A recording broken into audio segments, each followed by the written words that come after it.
ಆತ್ಮೀಯರೆಲ್ಲರಿಗೂ ಸ್ವಾಗತ ಸುಸ್ವಾಗತ. ಬ್ರಹ್ಮಸೂತ್ರಗಳ ಬಗ್ಗೆ ಚಿಂತನೆಯ ಮೂರನೆಯ ಸಂಚಿಕೆಗೆ ತಮಗೆಲ್ಲರಿಗೂ ಸ್ವಾಗತ.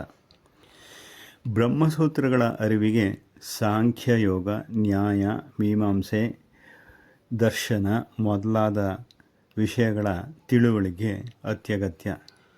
ಈ ಬ್ರಹ್ಮಸೂತ್ರ ಪ್ರಸ್ಥಾನತ್ರಯದಲ್ಲಿನ ಒಂದು ಭಾಗವಾಗಿದೆ.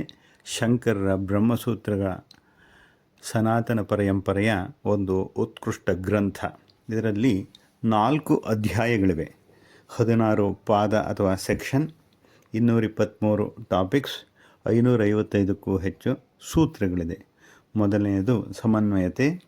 ವೇದಗಳಲ್ಲಿ ಹೇಳಿರುವುದನ್ನು ಈ ಸೂತ್ರಗಳಿಗೆ ಸಮನ್ವಯ ಮಾಡುವುದು. ಅವಿರೋಧಾಧ್ಯಾಯ. ಇಲ್ಲಿ ಉಪನಿಷತ್ ಅಥವಾ ಬೇರೆಡೆ ಇರುವ ವಿರೋಧಾಭಾಸಗಳು ಮೇಲ್ಮೈಯಲ್ಲಿ ಕಾಣುವಂತಹ ದೀರ್ಘವಾದ ವಿಚಾರಗಳಿಂದ ತಿರಸ್ಕರಿಸುವುದು ಅಥವಾ ಅದರ ಅರ್ಥ ಹೀಗೂ ಸಾಧ್ಯ ಎಂದು ತೋರಿಸುವುದು.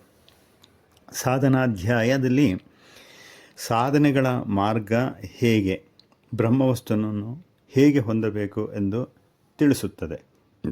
ಫಲಾಧ್ಯಾಯ ಮೇಲಿನ ಎಲ್ಲ ಸಮನ್ವಯ, ವಿರೋಧಾಭಾಸ, ಆಮೇಲೆ ಸಾಧನಾಧ್ಯಾಯಗಳ ಹಂತವನ್ನು ತಲುಪಿ ಮುಂದೆ ನಡೆದಾಗ ಪಕ್ವಗೊಂಡ ಮನಸ್ಸು ತನ್ನತನವನ್ನು ಹೇಗೆ ತಿಳಿದುಕೊಳ್ಳಲು ಸಾಧ್ಯ ಹಾಗೂ ಪರಬ್ರಹ್ಮ ವಸ್ತುವಿನಲ್ಲಿ ಹೇಗೆ ಅರಿವನ್ನು ಹೊಂದಬಹುದು ಎಂದು ಹೇಳುತ್ತದೆ. ಇವೆಲ್ಲವೂ ಕೂಡ ಪ್ರಶ್ನೋತ್ತರ ರೀತಿಯಲ್ಲಿ ಸಾಗುತ್ತದೆ. ಅಂದರೆ ಮನಸ್ಸಿನಲ್ಲಿ ಬರುವ ಎಲ್ಲ ಸಂಶಯಗಳಿಗೂ ಇದಮಿತ್ತಂ ಎಂಬ ಉತ್ತರಗಳನ್ನು ಹೇಳುತ್ತದೆ. ಹಾಗಾದರೆ ಸೂತ್ರಗಳ ಬಗ್ಗೆ ಗಮನ ಹರಿಸೋಣ.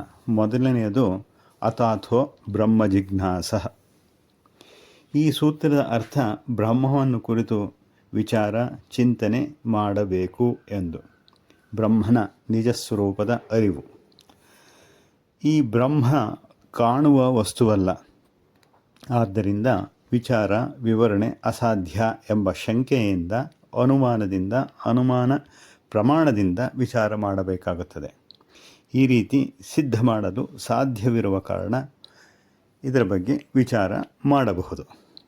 ಬ್ರಹ್ಮ ಪರಿಪೂರ್ಣವಾದ ಕಾರಣ ಶಾಸ್ತ್ರಗಳು ಅದನ್ನು ವರ್ಣಿಸಲು ಸಾಧ್ಯವಿಲ್ಲ ಹಾಗೂ ಅದರ ಸಾಧ್ಯಾಸಾಧ್ಯತೆಗಳ ಪ್ರತಿಪಾದನೆಯಿಂದ ಯಾವುದೇ ಪ್ರಯೋಜನವೂ ಇಲ್ಲ. ಶಾಸ್ತ್ರಗಳಿಗೆ ಕ್ರಿಯೆ ಮುಖ್ಯ.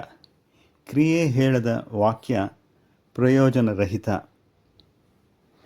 ಗಾಳಿ ವೇಗವಾಗಿ ಬೀಸುತ್ತದೆ. ರೋದತಿ ಇತಿ ರುದ್ರ. ಇದು ಕೇವಲ ವಾಕ್ಯಗಳು. ಗಾಳಿಯಂತೆ ವೇಗವಾಗಿ ಅಥವಾ ರುದ್ರನಂತೆ ಅಳುವುದು, ಅಳಬೇಕೋ ಅಳಬಾರದೋ ಎಂದು ಈ ವಾಕ್ಯಗಳು ಹೇಳುವುದಿಲ್ಲ.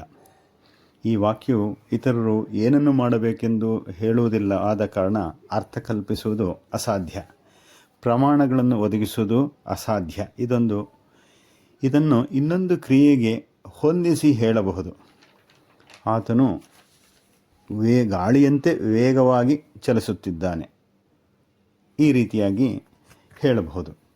ಈ ರೀತಿ ಬ್ರಹ್ಮ ವಸ್ತುವನ್ನು ಕ್ರಿಯೆಗೆ ಒಳಪಡಿಸಲು ಅಸಾಧ್ಯ. ಆದರೆ ವೇದದಲ್ಲಿ ಈ ರೀತಿ ಇದೆ ಎಂದರೆ ವೇದಗಳು ಅನರ್ಥವಾಗುತ್ತದೆ. ಇಲ್ಲಿ ಅತಃ ಈ ಶಬ್ದ ಬ್ರಹ್ಮನನ್ನು ಕುರಿತಿದ್ದಾಗಿದೆ. ಬ್ರಹ್ಮನನ್ನು ಅರಿಯಬೇಕಾದರೆ ಅದಕ್ಕೆ ಪೂರ್ವಸಿದ್ಧತೆ ಬೇಕಾಗುತ್ತದೆ. ವೇದಾಂತಗಳ ತರ್ಕಶಾಸ್ತ್ರ ಮೊದಲಾದ ನ್ಯಾಯಶಾಸ್ತ್ರಗಳ ಅರಿವಿರಬೇಕಾಗುತ್ತದೆ. ಯಾವ ರೀತಿ ಯಾವುದೇ ಶಾಲೆಗೆ ಸೇರಲು ಮಗುವಿಗೆ ವಯಸ್ಸಿನ ಅಗತ್ಯ ಇರುತ್ತದೆಯೋ, ಯಾವುದೇ ಯುವಕನಿಗೆ ಕೆಲಸಕ್ಕೆ ಸೇರಲು ಪದವಿ, ಶಿಕ್ಷಣ, ಬುದ್ಧಿಶಕ್ತಿ, ವಯಸ್ಸು ಇವುಗಳ ಅಗತ್ಯವಿರುತ್ತದೆಯೋ, ಅದೇ ರೀತಿ ಬ್ರಹ್ಮಸೂತ್ರ ಈ ಬ್ರಹ್ಮವಸ್ತುವನ್ನು ಅರಿಯಲು ನಿತ್ಯಾನಿತ್ಯತೆಯ ವಿವೇಕ ಹಾಗೂ ಅವುಗಳಲ್ಲಿನ ವ್ಯತ್ಯಾಸ, ಸಾಮ ದಮ ಅಂದರೆ ಇಂದ್ರಿಯ ನಿಗ್ರಹ ಶಕ್ತಿ, ವಾಗ್ಹಿಡಿತ, ಶ್ರದ್ಧೆ, ಮುಮುಕ್ಷತ್ವದ ಬಗ್ಗೆನ ಆಸೆ ಇವುಗಳಿದ್ದರೆ ಮಾತ್ರ ಇಲ್ಲಿ ಅದರ ಬಗ್ಗೆ ತಿಳುವಳಿಕೆ, ಅರಿವು ಸಾಧ್ಯವಾಗುತ್ತದೆ. ಮಾನವ ಸಂಘಜೀವಿ, ಇದೊಂದು ಕೇವಲ ಚಿಂತನೆ. ಆದ್ದರಿಂದ ಭಗವಂತನನ್ನು ಅರಿಯಲು ಮಾನವ ತನ್ನ ಸಹಜವಾದ ಆಶ್ರಮಗಳನ್ನು ಅನುಸರಿಸಬೇಕು.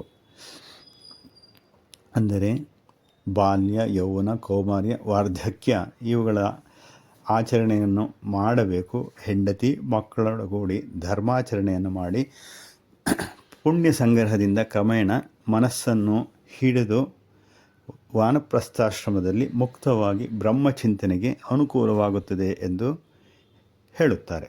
ಆದರೆ ಮನುಷ್ಯನ ಲಾಲಸೆ ಆಸೆಗಳಿಗೆ ಮಿತಿಯಿಲ್ಲ. ದಾರಿ ತಪ್ಪುವ ಸಾಧ್ಯತೆಗಳೇ ಅನೇಕ. ಎಲ್ಲ ಆಚರಣೆಗಳೂ ಸಹ ಕಾಮದಿಂದಲೇ ಜನಿಸುವುದು. ಇದರಿಂದ ಲಾಭವಿಲ್ಲ ಎಂದು ತಿಳಿದು ವೈರಾಗ್ಯವನ್ನು ಹೊಂದಿ ಕೂಡ ಈ ಹಂತವನ್ನು ತಲುಪುವುದು. ಹಾಗೆ ನೋಡಿದರೆ ಈ ಆತ್ಮಕ್ಕೆ ಯಾವುದೇ ಕರ್ಮದ ಬಂಧನವಿಲ್ಲ. ಇದಕ್ಕಾಗಿಯೇ ಶಂಕರರು ನಿಷ್ಕಾಮ ಸೇವೆಯನ್ನು ಹೇಳಿದ್ದು. ಹಲವರಿಗೆ, ಚಾರ್ವಾಕ ಪಂಥದವರಿಗೆ ದೇಹವೇ ಆತ್ಮ. ದೇಹ ಇರುವವರೆಗೂ ಕೂಡ ದೇಹ ನಶಿಸಿದ ಮೇಲೆ ಏನೂ ಇಲ್ಲ. ಇನ್ನು ಕೆಲವರಿಗೆ ಪಂಚೇಂದ್ರಿಯಗಳೇ ಬ್ರಹ್ಮವಸ್ತು, ಹಲವರಿಗೆ ಮನಸ್ಸು, ಹಲವರಿಗೆ ಬುದ್ಧಿ ಎಂದು ಅರ್ಥೈಸುತ್ತಾರೆ. ಇನ್ನು ಕೆಲವರು ಇದ್ಯಾವುದೂ ಇಲ್ಲ, ದೇಹ ಬೇರೆ, ಆತ್ಮ ಬೇರೆ, ಪರಮಾತ್ಮ ಬೇರೆ ಎಂದು ಹೇಳುವ ಇನ್ನೂ ಅನೇಕ ವಿಚಾರಧಾರೆಗಳು ಇವೆ. ಇದಕ್ಕಾಗಿಯೇ ಈ ಸತ್ಯವನ್ನು ವಿಚಾರ ಮಾಡಿ, ವಿಮರ್ಶೆ ಮಾಡಿ ಅರ್ಥೈಸಿಕೊಳ್ಳಬೇಕೆಂಬುದೇ ಈ ಸೂತ್ರದ ಮಹತ್ವ. ಯಾವುದು ಆ ಸೂತ್ರ? ಅಥಾಥೋ ಬ್ರಹ್ಮ ಜಿಜ್ಞಾಸ. ಕೇವಲ ಬ್ರಹ್ಮವಸ್ತುವನ್ನು, ಸತ್ಯವನ್ನು ಅರಿತಾಗ ಮೋಹ ಅಂಧಕಾರದ ನಾಶವಾಗಿ ವ್ಯಾಮೋಹದ ನಾಶ ಹೊಂದಿ ಬ್ರಹ್ಮವನ್ನು ಅರಿಯುವುದರಿಂದ ಮೋಕ್ಷದ ಹಾದಿ ಸುಗಮ ಎಂದು ಶ್ರುತಿಗಳು ಬ್ರಹ್ಮನನ್ನು ಅರಿಯಬೇಕು ಎಂದು ಸಾರುತ್ತದೆ. ನಮಸ್ಕಾರ. ಹಾಗಾದರೆ ಮುಂದಿನ ಸಂಚಿಕೆಯ ವಸ್ತು ಬ್ರಹ್ಮ ವಸ್ತುವಿನ ಗುಣಗಳು ಏನು? ಈ ಸಂಚಿಕೆ ಇಷ್ಟವಾದಲ್ಲಿ ಸಬ್ಸ್ಕ್ರೈಬ್ ಮಾಡಿ. ಧನ್ಯವಾದಗಳು. ಶ್ರೀಕಂಠ.